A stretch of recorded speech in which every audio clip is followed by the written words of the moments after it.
Welcome to the Save Par Golf Podcast, where two average golfers talk about golf and things. I'm your host, Eric. Dominic. We are currently on episode 164, and we are excited to welcome five-time PGA Tour winner, 1987 U.S. Amateur, and the only player to take down Tiger Woods in a playoff, Billy Mayfair. We're excited to learn about his career, how he feels about golf today, and what the PGA Tour champions is like. Billy, thank you so much for taking the time and joining us on the podcast. Hey, thank you guys. Thanks for having me. It's always nice to sit there, and it's been 25 years since I beat Tiger in the playoff. I never get tired of hearing that one. That's for sure. Well, good. We'll definitely dive into that a little bit more further down the road. But just to kind of jump right into it, you've had an incredible career with multiple PGA Tour wins. Looking back, which victory stands out the most to you, and why? Oh, wow. All the victories are special. Obviously, winning in Milwaukee, getting the first one. My first win was huge and all that stuff. But, winning the U.S. Amateur was a thrill, was also. But I got to say, 95, when I won the Tour Championship in Tulsa, to play against 29 of the guys who were playing the very best that year, and to go to a golf course that everyone thought we would tear up because we did during the PGA in August, but when we went there in October, it was a completely different beast. And being the only player who shot under par was really a thrill, and it obviously ended the year and made a great offseason. Really cool. So I know we just had the Waste Management Open not too long ago. There was a video clip of you, and I believe it was 2011, where you almost hit a hole in one on the 16th hole, which I believe at the time was called the Phoenix Open. It was yes. Now Phoenix Open. Yep. So you almost aced it. You hit the flag stick, rolled out a little bit, but you made the birdie putt. Mm-hmm. Yep. But what is that experience? It was one of the longest putts I've ever had in my entire life. That's for sure. Well, given that you almost aced it, the fact that you made the birdie putt, that's pretty fantastic. But what is that crowd like? I know it's probably changed a little bit from when you were playing in 2011, but because you were rocking the Tillman jersey, which was really cool too. Yeah. Well, which I was the original one who kind of came up with the jersey kind of thing. It was my first year I came out was the first year the Cardinals were in the Super Bowl, which was the next day. And I remember being there on Saturday, and I actually got paired with Phil Mickelson, two ASU boys. And all I remember is walking out of that tunnel and being on the tee, and my caddy, yelling as loud as he could in my ear the number, and I could not hear him. And for it to be that loud and then to go that quiet and know that explosion's coming, for me it was great. I lived there. People knew me and all that stuff. For a lot of players, did not like that. And if you didn't like it, then you just, don't play there. But that was something that the Phoenix Open kind of got started. Obviously, it's grown tremendously since I was there last. But one of my best stories one of the first years I played there, I think it was my second year on tour. I was playing real good on Friday afternoon and got there kind of late in the afternoon. And I hit the shot, and of course, I missed the green. And people just started booing and all that stuff. And there's nowhere to hide. You can't hide. You want to crawl into your golf bag and boo and all that.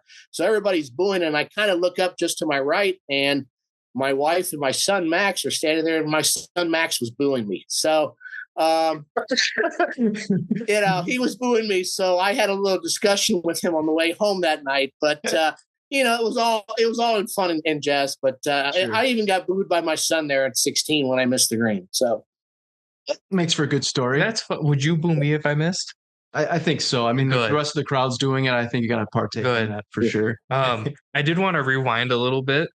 How good does it feel to win for the first time on tour?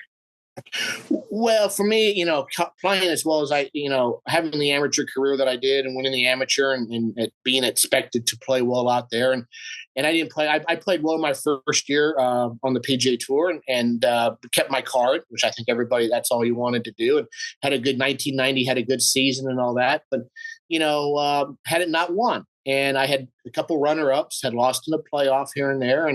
And it was just, I needed to get that monkey off my back and all that. And finally, when I won in Milwaukee, where I lost the year before in a playoff, to go back there and win there, and then to chip in on the last hole and to win the tournament was huge. But the first win for me was huge because it got the monkey off my back, and I could enjoy myself out there. I didn't have to worry about comments and all that stuff, and I just could go out and play again. It's so cool. Yeah, I couldn't even imagine the pressure and the mental side. Yeah. Well, it was here, I'll tell you a funny story about that. 1992, it was a playoff between Mark Kalkovecki and I in the Greater Milwaukee Open, and my parents were watching here in Phoenix. And at that time, we were on the third hole of the playoff, and ABC went off the air. They went to their nightly news. And today, you'd go to Golf Channel or you go some other, but they just went completely off the air. Okay. And my mom and dad are sitting at home and they don't know what's going on. And finally, someone called and had heard that I had chipped in and won and all that stuff. So that just tells you how different, the times have gotten and all that. Sure. But, my parents, were sitting there. They didn't know, not until someone finally called and said, "Hey, you won," So that was a little bit different. That's awesome. So to kind of continue to rewind the clock back a little bit more. So you're 1987 U.S. Amateur. Growing up, were you a multi-athlete? I mean, when did you know that you were going to be a professional golfer and, be on the tour for many years to come? Well, I enjoyed playing golf. It was something that I could do, as we'll get into later with my autistic diagnosis and all that. Yeah. But I love practicing. I love going out, being by myself for hours out here in Phoenix in the desert and playing all I wanted. I used to do a lot of swimming. I was a very good swimmer. And it was always tough because we'd have swimming meets on Monday and golf tournaments on Tuesday. And they kind of clashed with each other and all that. And all I remember the decision was when I swam, I got ribbons. Were nice. But if I won a golf tournament, I got a trophy. And I think that was probably the biggest factor of saying, hey, you know what? I like this golf a whole lot better than the swimming stuff. So, and I played, like I said, I played a lot of junior golf. I was at Arizona State. And I think probably my sophomore, junior year in college, when I started winning tournaments, I started looking at, maybe playing on the PGA Tour and making this as a career. Okay. So we're here in the Midwest, right? We're in Minnesota. Our window for golf is very minimal, or it's a very small window, right? So, but I played golf in Arizona multiple times. One of which I made the mistake of playing back, and it was in August. It was very cheap, which now I realize why it was so cheap to play golf out there at the time, right? Yep.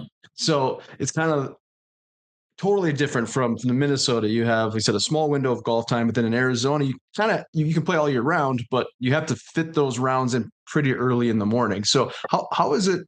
I know you're on the road traveling quite a bit for tournaments, but just as someone who lives in Arizona, what's it like in the summer months for you playing golf?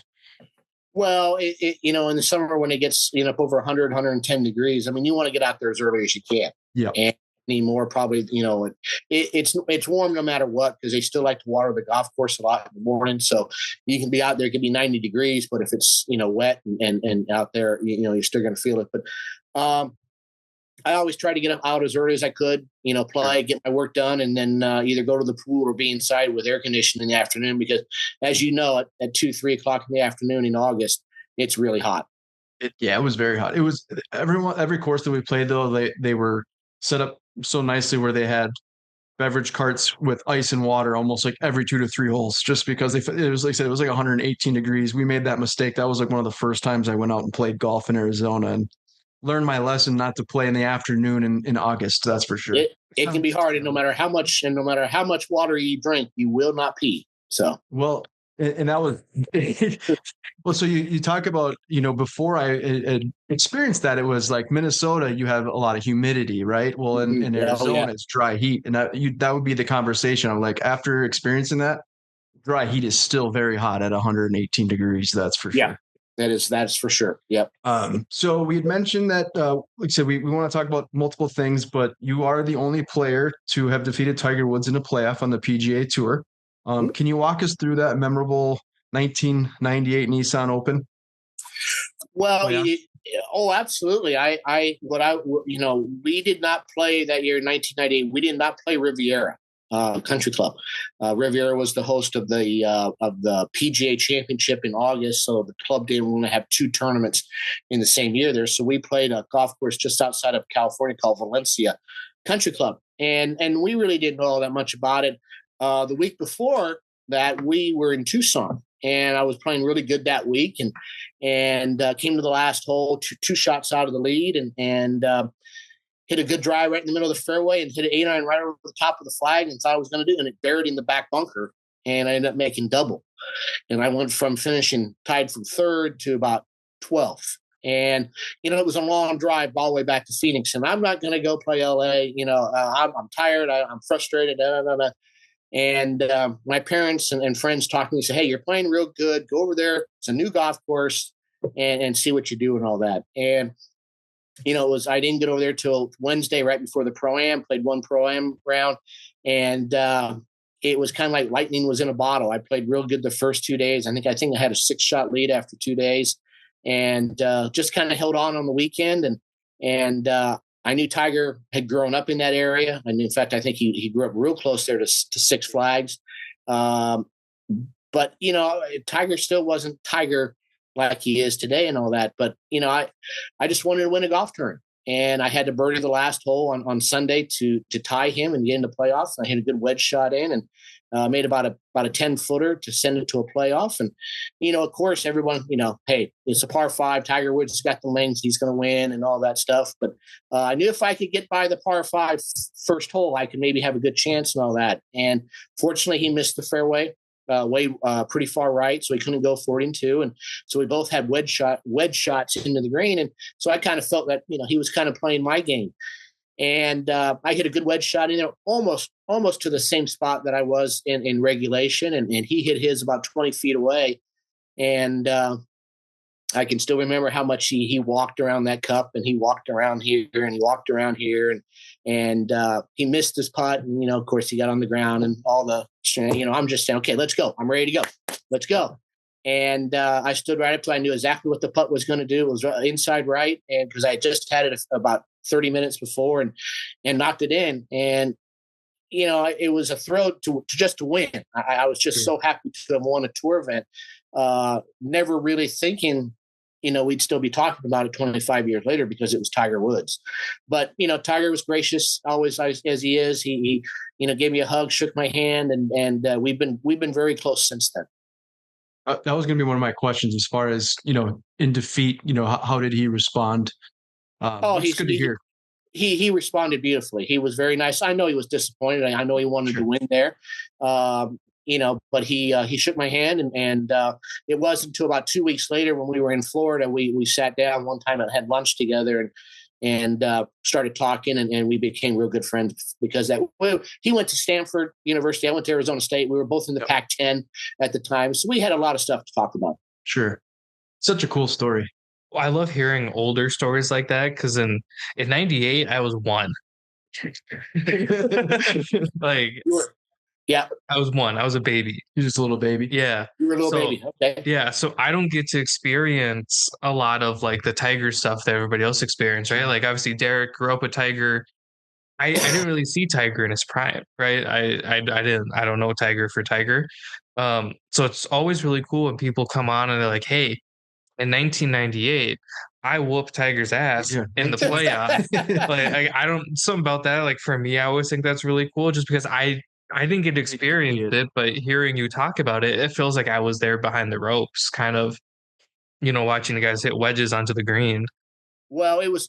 I watched the tape of it quite a bit, and obviously the fans were cheering for Tiger because he lived there. He was right down the street, and I understand that. I guess I really never realized the importance of it and all that was until the next week at Doral, and I come out of my hotel. I'm staying there on property, and I've got TV cameras in the hallway looking for me, really? Running me down. I go to the range and I got media everywhere and they're talking to me and all that. And I go, this is a lot different than from my last win. That's for sure. So, it was definitely a hyped up event, and I'm glad because, like I said, I'm real proud of that stat. Very cool. Yeah, no, it's a really, really cool story, and we really appreciate you sharing that. Absolutely. So the following week when the cameras were around looking for you, does that add any pressure for you going into the next round, or were you just like, hey, there's cameras here that are looking for me now? I honestly, I had just won. I didn't care. I was just happy that you won. I won and I was on cloud nine. In fact, I finished second that week at Doral. I played real well there. I was on a high. I was on a roll. I was enjoying it. I had won. I had given myself naturally a 3-year exemption because of the win, and then 2 more years on the tour. I got off to a great start to the year. So I was as high as a kite. I was thrilled. Yeah, I could imagine, that's for sure.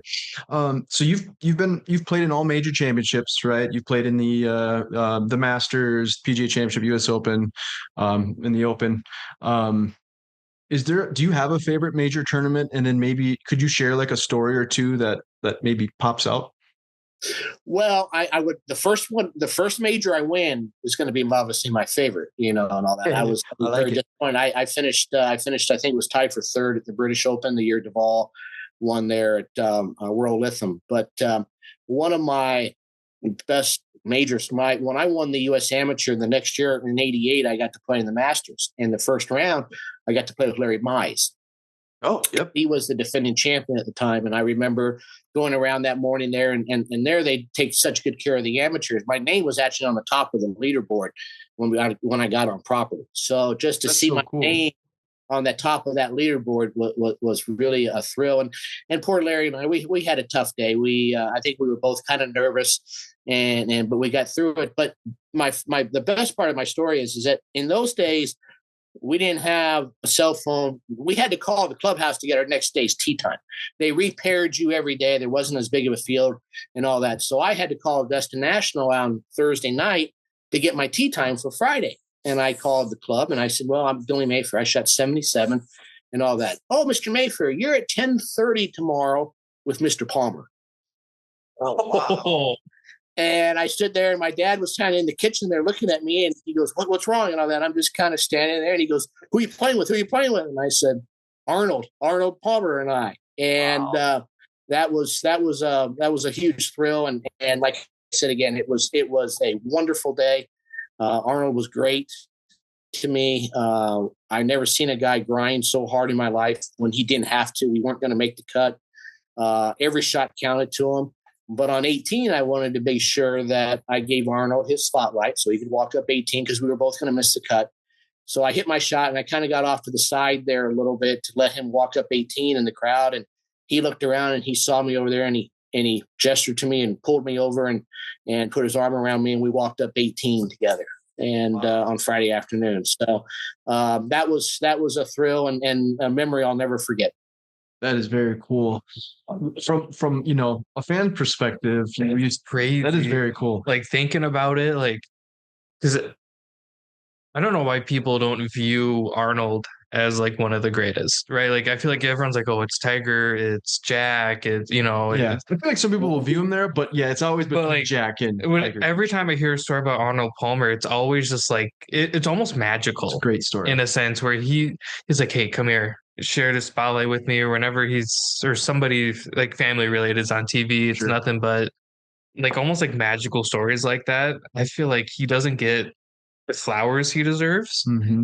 Even though he's got a whole like event named after him. Yeah. Well, you got to remember too that if Arnold did not do what he did or was out there the PGA Tour and Jack and Tiger, Phil Mickelson, myself would probably not have the job that I did. Arnold had to take the tour to the next level.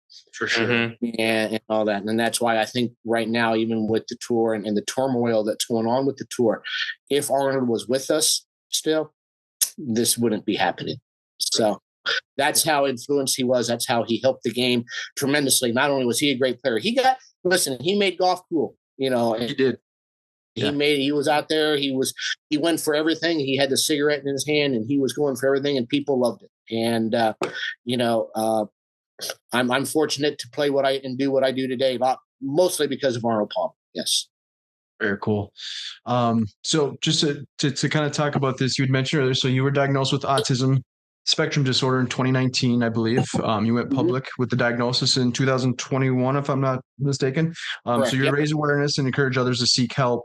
Can you share that story and so we can kind of shed light on that? Well, the credit goes to my wife, Tammy. She kind of saw some things. She had me being, myself and all that, you don't realize sometimes how you get and all that. But she kind of realized something wasn't maybe quite right. Unfortunately, I got disqualified at the end of the year there on a bad ruling. And I should have stood up for myself better. I should have fought for myself better and all that. And right after the ruling, which I was right, just so we all know that the USGA has verified that. Sure. My wife Tammy said I should get diagnosed for autism and all that, and I fought her tooth and nail. You guys are the weird ones. I'm the normal one. Everybody else is weird, and I really didn't know that much about autism. And I fought her tooth and nail. I think we were home for a couple months, and finally I gave in, and we went down and I got tested. And even after I got tested and had the results, I didn't want to read them. I didn't care. As I said again, I'm right. I'm normal. Yeah. Everybody else is a little bit different. And finally I broke down, and when I read the results and some of my my facial expressions, learning people's facial expression and sometimes not realizing what to say at the appropriate time and all that made a lot of sense to me why I struggled in school, why I had certain classes I was so good in where I could talk to the teacher. I did great. If I had to sit there in front of a test, I really struggled and all that. So it was really an eye-opener for me, and it's helped me too. Today, even today, just realizing that if my brain starts going too fast, it's time to slow down. And it's all right to ask people, say, hey, can you just give me a second here and let my brain get caught up and all that. So I'm much more aware of it now. I'm a big speaker of it. And I encourage people to get tested at all ages, not just children, people, older people too. And is it going to make a huge difference in a lot of people's lives? Yes, because it's going to make life. You understand why you've done the path that you've done and why you think the way that you do. But as my wife and I have looked into high functioning autism and all that stuff, we have really became very focused on trying to help the spouses and the other people who are around the person who had the autism, because there's no help out there for them. There's no help out there for the parents or for the grandparents or for the other children in the family. So my wife Tammy and I are really trying hard with our foundation to help those people understand it better. I've had some great experiences. I've had some kids come out from Flint, Michigan, who had autism. They followed me around. I spoke to them after the round. And you want to talk giving yourself a charge? That's better than making a birdie, getting to talk to them. But just to stand back and watch the parents say thank you for telling them this and all that.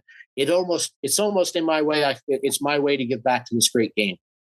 Very cool. So you started this foundation. Are you doing like different events to raise awareness? And you said people come from Michigan and all that. Are you traveling around speaking? What are you doing? Golf? We haven't.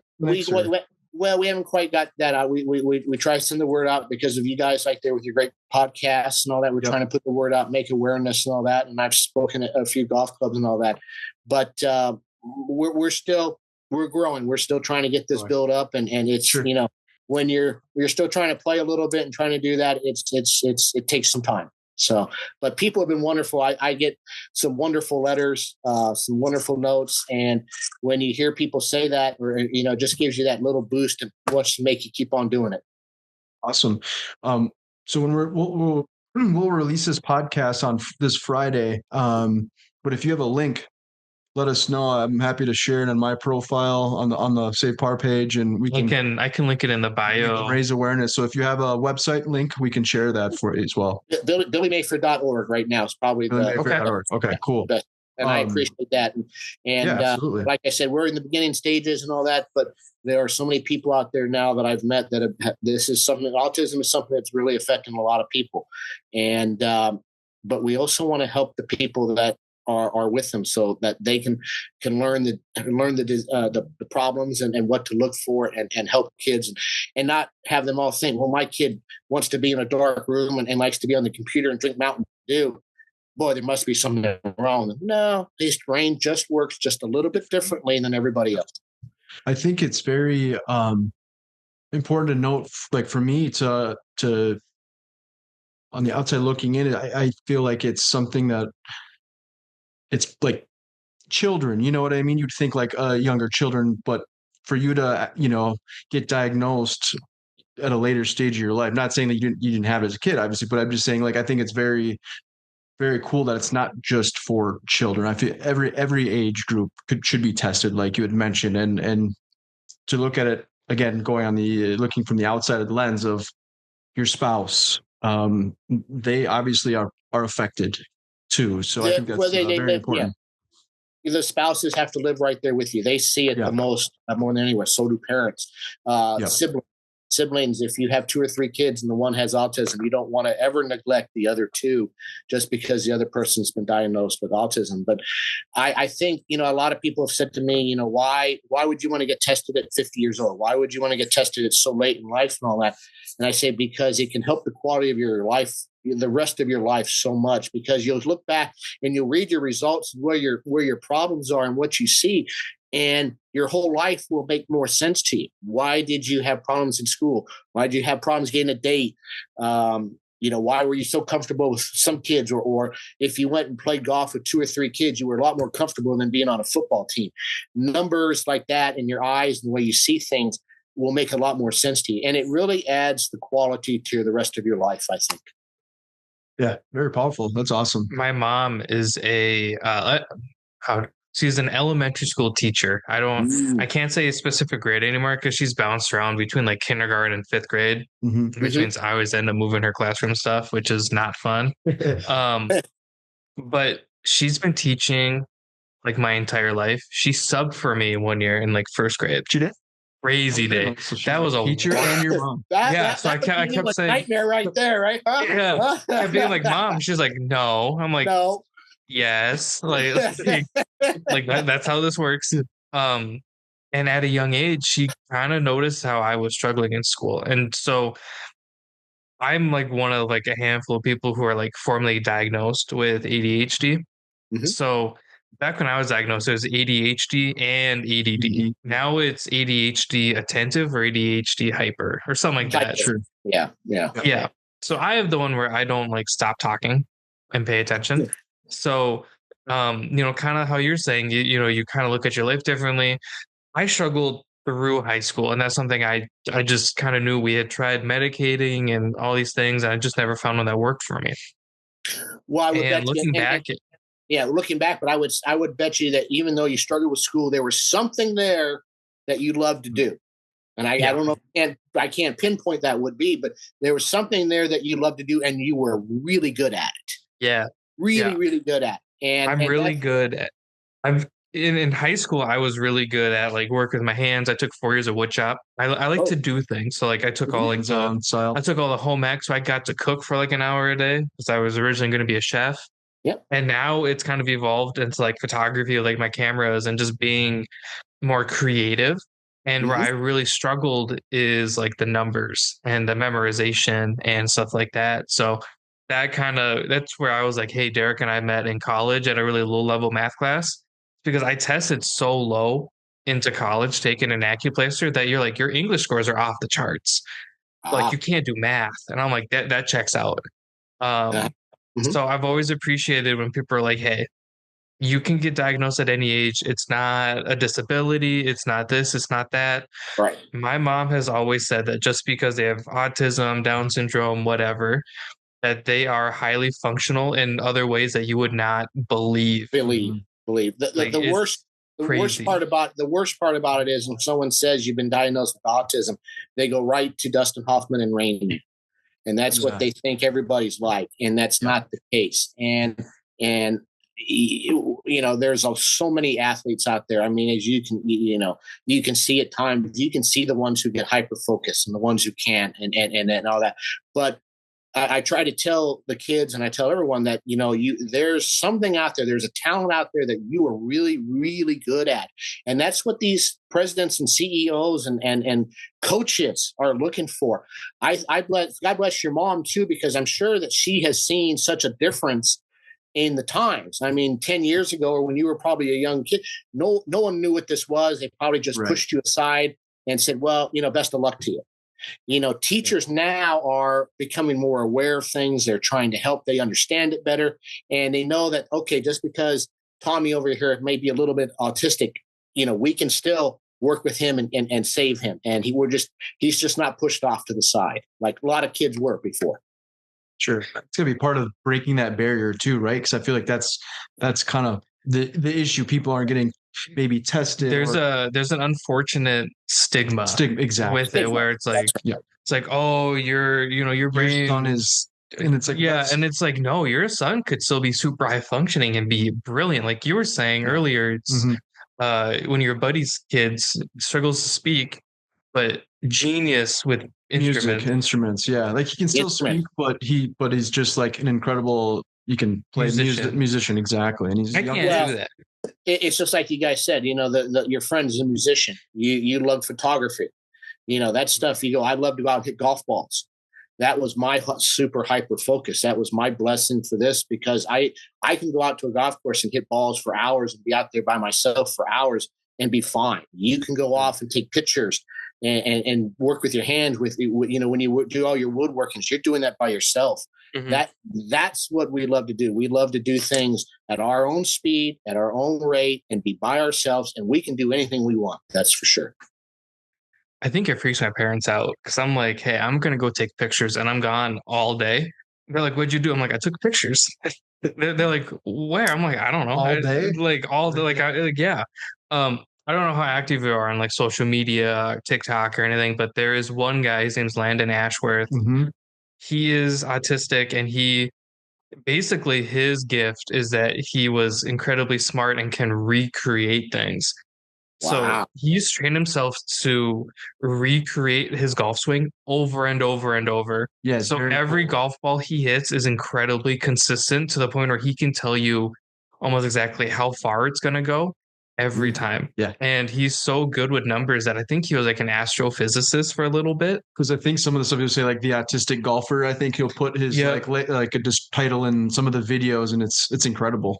Right. And he can redo his swing over and over, and it's always like a birdie, always an eagle. It's just like, yeah, watch it just over. Yeah. And he's very good at he has the patience in order to sit there and do that for hours until he masters it. It's just like you.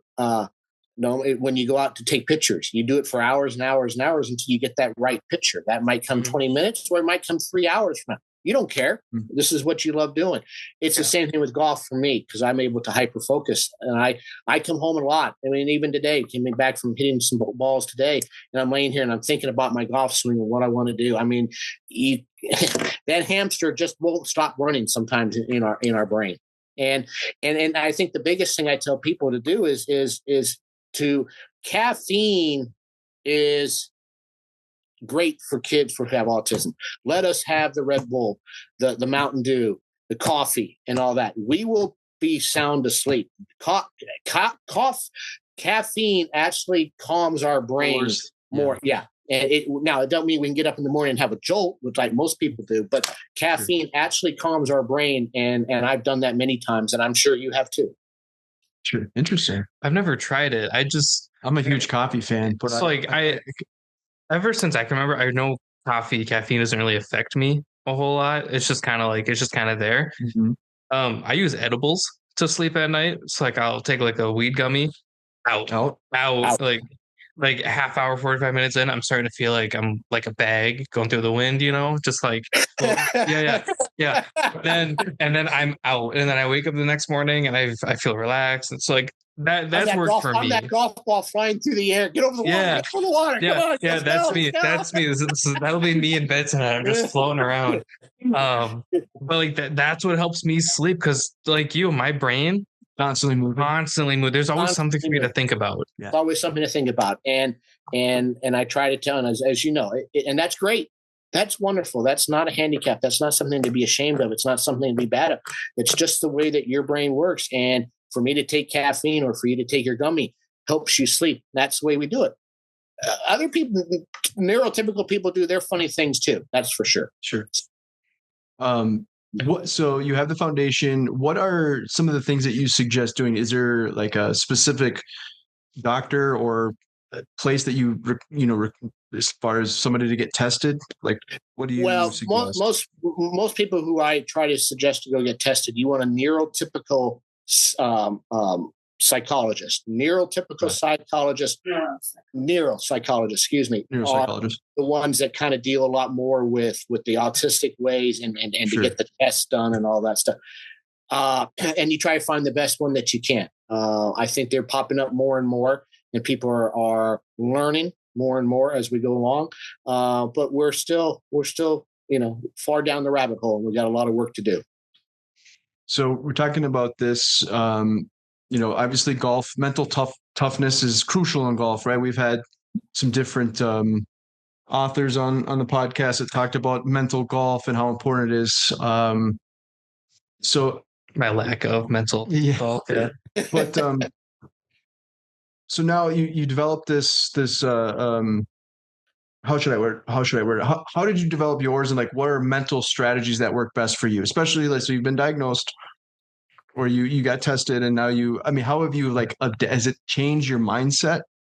Like to kind of answer, I think when you get to the PGA Tour level or any professional level in any sport, it becomes probably 95% more mental, as long as you are healthy and you're not sick or something like that, because the physical part of it you've done for so long. We can always want to work on the physical part of it, but the mental part of it is what steps guys, over. I think Tiger, Jack, obviously the pros, even Tom Brady, I go back to guys that you think from other sports, that mental part of it is there, but it's something that I did, reading notes at night, staying in the moment, not getting ahead of myself, not looking at scoreboards. I did a lot of that before I was diagnosed with autism. That's just how I prepared to go out and play the round. There are days I don't see anyone. You guys could come up to me at the tournament and I would be oblivious. There's other days I see everything and hear everything. That's just the way things go. But even before I was diagnosed with autism, I worked a lot mentally the night before. Previous weeks, I've lost some tournaments because I let my brain look at the scoreboard, get away from what my goal was. Golf is the greatest game in the world because it's you against the golf course. If you go out and you shoot 68 and 68 was the best you could shoot, then there's nothing more you can do about it. If someone comes in with 66 and beats you, hey, you shake their hand and you go on to the next week. All I can do is do the best I can, one hole at a time, one shot at a time, until I run out of holes. And it's an old cliche, it's and all that, but this is something that I've done my entire career, even before my autism. But you have to be ready. But no matter how hard you prepare, there are days you're going to hear someone, rattling the change in their pocket, or if someone moves funny, you'll see them. There's other days, an airplane can land in the runway in the fairway and you wouldn't probably notice it. So that's just that's the professionalism and all that. And someone will say, well, how'd you hit that shot? Didn't you see that bird? What bird? What bird? Yeah. What bird? Like that. And there's other days, some little boy will be pushing his cart 200 yards away and you can't get that out of your mind. So it's something that I've always worked really hard on, even before my autism diagnosis.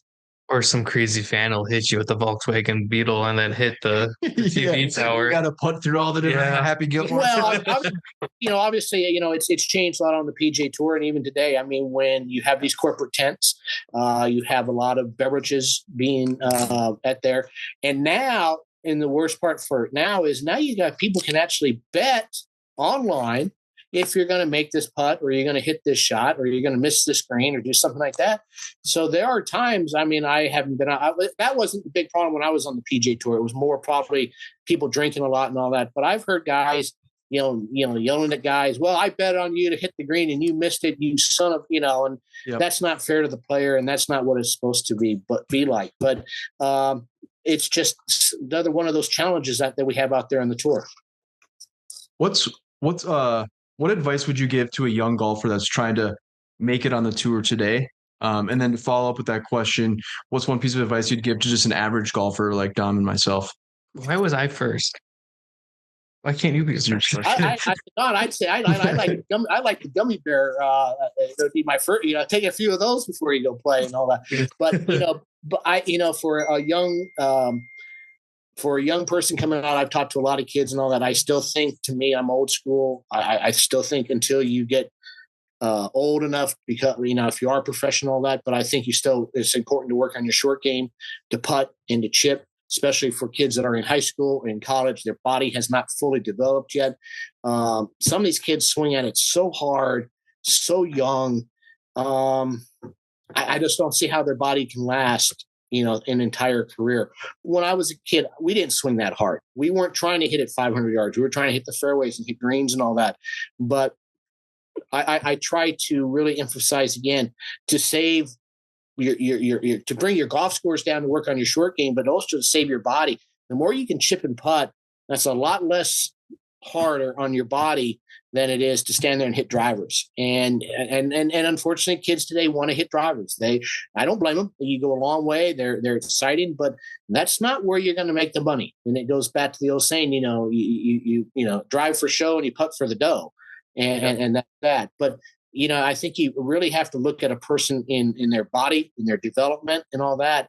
You want to be sure that you're fully developed and ready to go until you start trying, when you're starting to swing at it 130 miles per hour. We all have to remember, listen, Tiger's been hurt his entire career. I can remember when he won Las Vegas, his first event. The next week we were in San Antonio together, and we went into the restroom together, and he was all bandaged up, and he tore his groin. He tore his muscle from his groin. Wow. 23 years old. I mean, the boys, that's swinging at it awfully, awfully hard. And, he's kind of paying the price for it now because his body's just, for the years. So I try to tell guys, there's nothing wrong with trying to hit it hard and all that, but just be sure that your body's in condition. Be sure that your body has developed enough before you really start going at it, because you just don't want injuries your whole life. Like I said, if you're injured, you can't beat anybody. You got to be healthy. You got to be 100% out there on the tour or anywhere. If you want to beat someone, if you're hurting, you may get away with it for a day or two, but it will catch up to you. So, and again, it's almost the same advice I say to average golfers, spend more time on the putting green, on the chipping green, and hitting shots in from 125 to 130 yards on end. You go to a golf course sometime and look, and you'll see the range is packed, and they all got drivers. Their first club they pull out of the bag is that driver, and they go. And then you look at the putting green or the chipping green, there's nobody there. And like I said, I have no problems with guys going out there hitting a few drivers and all that. But I try to tell guys, if you can, for average golfer, if you want to bring your scores down a lot, get a lot better from 125 yards on end, and you'll be amazed. I mean, someone hits a real good drive out there, they're 125 yards from the green. Most of the amateurs I play with in the proms are making sevens. 6s, 7s. They're already drove it, but they can't play from 125 yards on in. Think about if you hit it on the green, even if you 3-putt, you make 5. You've already taken 2 shots off the score. It's true. Huge difference. And that's how you knock strokes off. It isn't by hitting the ball another 10 yards. Let's make that. And listen, I understand everybody wants to go out and hit it far, and it's great and it's a lot of fun. But if you're sitting there and you want to say, I want to take numbers off my score, work really hard from 125 yards on in. So I'm glad you brought up the short game. I actually got a text from one of our friends. We call him Beard. His name is Chris. Yeah. His name is Beard because he's got a nice he's got a beard. Beard is one of those like golf nerds that everybody loves to just talk about golf with. Yeah, he knows his stuff. I was like, hey, we have 5-time tour champion on the pod tonight. And he's like, cool, which guy? I'm like, I'll give you a hint. Beat Tiger in 1998 in Nissan. He goes, Billy Mayfair, too easy. And then this is after you told us the story about it not being Riviera. The next text is then, it was at Valencia Country Club, not Riviera. That tourney turned into Genesis, that Ludwig one this year. And then he goes, he had one of the most bizarre but also deadly lethal putting strokes. Billy is an OG. So this is an exact conversation. It's an exact conversation. So I love that you're good at short game, because you have fans that apparently know you're just lethal with that putter. So well, I've had when I first came on tour, I had kind of an unusual putting stroke. I used to kind of cut the ball a lot. And to my eyes, and maybe this was some of even the autism at the time that I wasn't aware of, my eyes looked at things differently. I could see targets. My eyes were able to focus in, and the way I got that ball to go to that target sometimes was in different ways. And I used to cut a lot of putts. And to me, I wasn't cutting it. To me, it was straight back and straight through. But if you got it on film or something like that, you could see a little bit of a cut. Now, when I got on tour and the greens got a little bit faster and the nerves were a little bit more, that cut got more and more. And I remember Gary McCord used to call it the rockabilly stroke. But I always loved it because, you know what? If they were talking about it, I was playing good. That's right. If you're playing bad, they're not going to talk about anything. So my putting stroke kind of became the word and out there a little bit. When I won the Buick, I was really cutting a lot of putts and all that, but cutting putts or not, I still won the tournament. So I guess that's the best thing. And it just tells you there's a lot of ways to get the ball in the hole, and everybody sees things differently. And that's the other advice I give to a lot of people. Your most powerful tool is your eyes, because your eyes are the only thing that is touching your brain. And you see things and you want to hyper focus on things. Use your eyes. You will be very surprised how easy and how smooth everything else flows when you use your eyes to see your targets. I like to think I putt normally. And then Derek took a couple of videos of me when we were playing TPC Twin Cities over the summer for the 3M Open media stuff. I don't putt normal, do I? I don't think it's too bad. It's weird. It's a little weird. We all have our own putting stroke. Yeah. I have this thing where it's like, everyone's like, Dom, aren't you reading the green? I'm like, no, I know how it's going to, I can almost like look at it and just like. The undulations? Kind of. It's so hard for me to like explain it out loud without sounding just like cocky about it. But it's like, I feel like I can kind of walk up and like look at the shadows and kind of figure out what's going to break where. Because I've had people go, oh, this breaks left. And I'm like, it's clearly going right. Yeah. Well, let's go back to the autistic look at it. You love to take pictures. Your eyes see pictures and the way they are when you look through that camera that no one else is going to see. You see a picture when you take a picture with your camera. You see something that no one else is going to see. When you walk up to a green on a golf course, you're seeing a green differently than everybody else. Myself, Eric, Derek, everybody, and that's a gift. And how you use that gift. But, again, that's that autistic way. Your eyes and your brain are thinking things differently and you see things differently than everybody else does. And it's really a gift, but it makes perfect sense to me with all the photography that you do, that when you get on the putting green, you will see lines that are different that other guys will look and say, how do you see that? Your eyes will see that. You're taking a bunch of mental pictures. It's like I should start using it for evil and be like, no, guys, it breaks left. Yeah, you gotta go this way, 30 feet to the hey, guys, you got to hit it up that hill and over, and then there's just me, just like tap. Well, and I tell kids and I tell people that all the time. I said, you have this gift. Your eyes see this your own way. My eyes saw my putting stroke when I was younger a certain way. Don't let anybody change that. That's your gift. That's the way that God made you. That's your eyes. It's the way your body functions. Don't change that. That's how you do it. You get someone out there, a teacher, well, you're doing this all wrong. And he'll try to teach you, but he doesn't understand, your eyes and the way they work, if you have autism or not, or anything like that. If you have something, a gift that you can see things and you can do, and how you feel, like you said, you take pictures. When you look at a golf shot, that's taking a picture. You're standing there and you're ready to hit a golf shot. You're taking the picture of that shot. So your brain's already used to doing that. Don't let anybody else change that. That's your gift.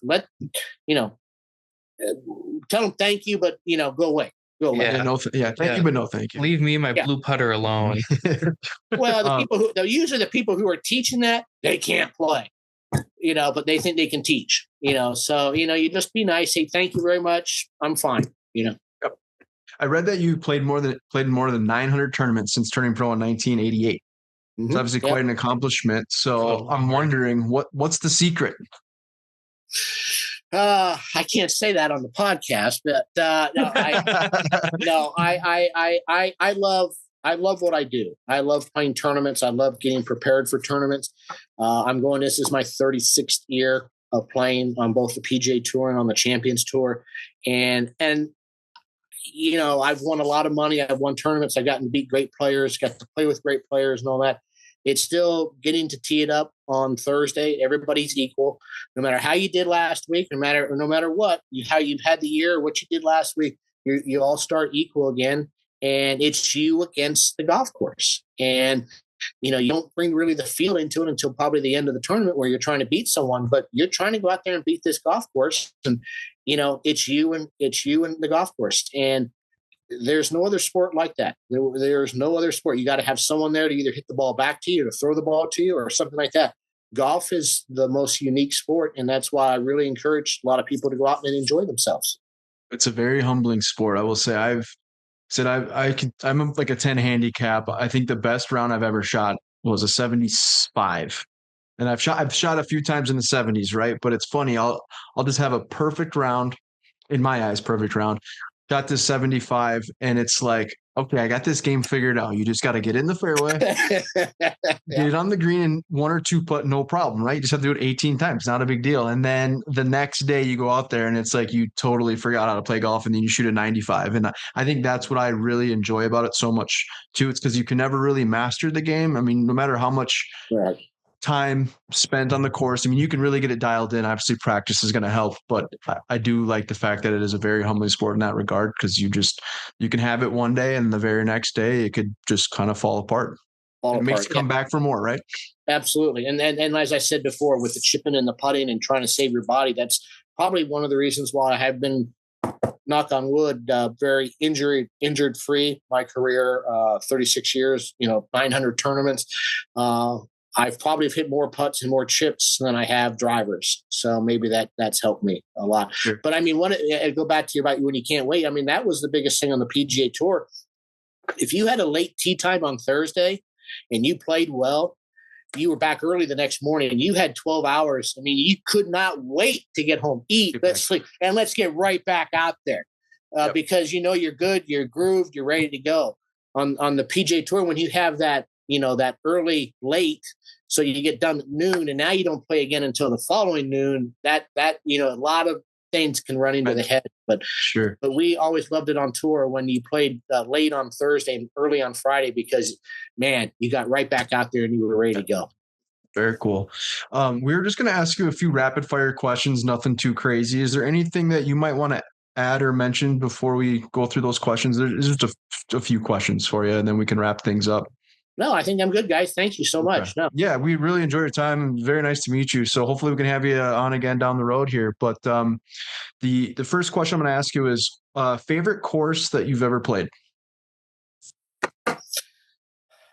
Pine Valley in New Jersey is probably one of my ones. Yeah. St. Andrews is right there and all that, but Pine Valley is the one that always kind of comes to my head right away.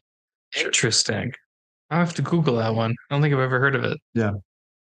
It's in New Jersey. It's built on a sand dunes, and it will eat your lunch. Eat you up. Yeah. Maybe now that I'm a little bit older, maybe that shouldn't be my favorite one, but I always enjoyed there. Yes. I'll take your word for it. I don't want to get eaten alive. Yeah. Although Maddie's in New Jersey. For a while, I don't want to either. I don't want to either anymore. So. Who's your most memorable playing partner? It's a story like again with Arnold. I've been very blessed in my life that I've got to play a competitive golf round with both Arnold and with Jack. Before obviously Arnold's passing and Jack before he retired and all that, to get to play with two of the greatest players in the world. And I've played a lot with Tiger, and he'll be right there with them. But not only to get to play with Arnold in the Masters, and then I got to play with Jack at the Memorial during a round. To get to play with the guys you grew up idolizing and all that, and to be right there with them is a thrill. So when you guys are playing, I'm sure every player is different, but are you guys having any conversations? Is it pretty real basic and just kind of just playing golf, or is there some players that are more talkative than others? Absolutely. There's some guys out there who will talk the whole round, and there's others who won't say a word. And then you get them off the 18th green and they won't shut up.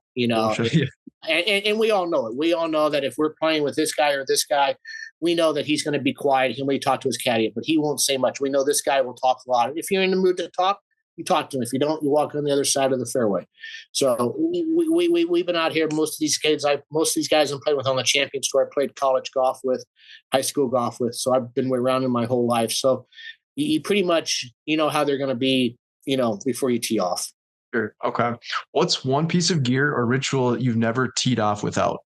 So for me, I'd have to obviously have my chapstick. I was going to say your damn chapstick. If I don't have my chapstick, we're going to have problems. Listen, one year for Christmas, I bought him a big case of Burt's Bees chapstick.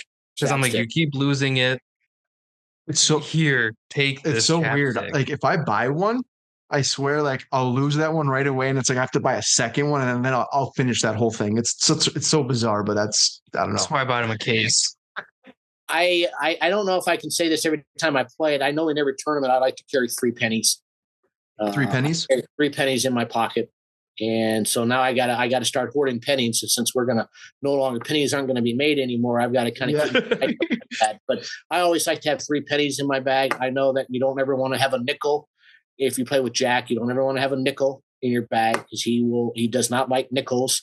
Those are just little things, you're going to play with a certain player. He doesn't like that, so you just don't bring it. But Jack had to think about nickels. He never wanted a nickel on the green. But to answer your question, I always carry about 3. I try to find 3 shiny pennies before the week starts, and then by the end of the week, then they're all dull because they've been in my pants and moisture and all that. But I always like to have 3 pennies in my bag, in my pocket. Okay. I'm about to try that next time. Maybe I'd put a nickel on the green just to assert dominance, just get in his head a little bit, be like, hey, I gotta, and then just one up, I'll be like, oh, I got 2 nickels. You wouldn't do that if you were playing with Jack. You would. I was gonna say down. I got news for you. I guarantee you. So yeah. Okay. You want to ask that one? If you could play around with 3 people that are alive, who would it be? Oh, wow. That's tough. Obviously my wife, Tammy, who's a very good player. She went to Arizona State. She won 2 NCAA championships. She played in Europe. She's a very good player. I love playing with her. I got to play with her this morning. So I love to play with her. I love to play with Donald Trump. I've met President Trump. I have not got to play with him. And, I guess the Lord would be the third. And I know we'd have a great day, and I know he's got the greatest sense of humor in the world. So it'd be a great pairing. Sure. Best and worst part of life on tour? Best part of the life on tour is that you get to travel, you get to see the world, you get to meet people. And, there's people in Minneapolis when we played the 3M championship that you would see every year, and you go back and you see them every year. You say hi to them, you have dinner with them, you go to restaurants. The managers at the restaurants recognize you. They say hi to you, and you get, you get, like I said, you get to see places in the world and get to play golf courses that are wonderful. But for me, the greatest thing about the tour, other than the competitiveness and getting to play, is you get to meet so many different types of people, and you get to see them year after year after year. And sometimes when you get to a tournament and they're not there, you get scared. Oh, crap. And this goes for marshals and all that. Yep. In fact, the lady at the 3M championship, I don't know if you ever noticed, on the 4th hole has got cookies. Ooh. She bakes cookies. And I mean cookies. I'm not talking Good cookies. I mean cookies. Well, clearly they were good enough for you to be mentioning it on the podcast here. And that's just something, when you went back to 3M on the 4th hole, the lady there with the cookies were going to be there. And when they canceled that tournament for us, we were all mad because we wanted the cookies. So it's just those type of relationships that you meet with people. The worst part, it goes back to the same as the travel. At the airports, carrying the luggage, dealing with delays, flight delays, that type of stuff. I know a lot of guys on the big tour can fly private. We can't so much on the Champions Tour, but that's probably but every airport now, every restaurant to hit in the airports, what to do and all that. But the travel part of it, the luggage, to me, the weight, lugging the luggage from the airplane, getting it to the car, all that, that's probably the hardest thing out there. So we usually end our podcast with a food related question. You mentioned restaurants. So hypothetically speaking, if we were to come out and visit you out in Arizona, where would we go? What restaurant would you take us to? I would take you to a Mexican restaurant. It's called TP. TP. TED. TP. It's been around. It's been there longer than I have. It's a hole in the wall. It's got the greatest refried beans, the greatest food. You just, it's real Mexican and very authentic. So TP's it would be my thing here because my wife and I both love Mexican food.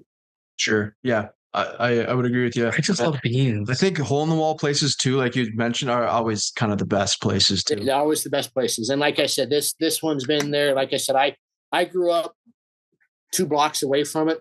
So I was kind of born and raised on it, but it was there before I was born. So I'm 50. I'm 55 years old. So 45. 45. Yeah. So it's been there. It's been there a lot of years. Let's just say that. Yeah. Well, Billy, it's been a pleasure having you on the podcast. Was there anything else you wanted to ask at all? No. Okay. Well, thank you so much for your time. And again, absolutely, guys. Share that. Get that link to us. We'll share it and we'll post it. This will go live on Friday. So perfect. Thank you guys very much. Thanks so much. I enjoy it. Thank you. Thank you. Thank you, guys. Take care.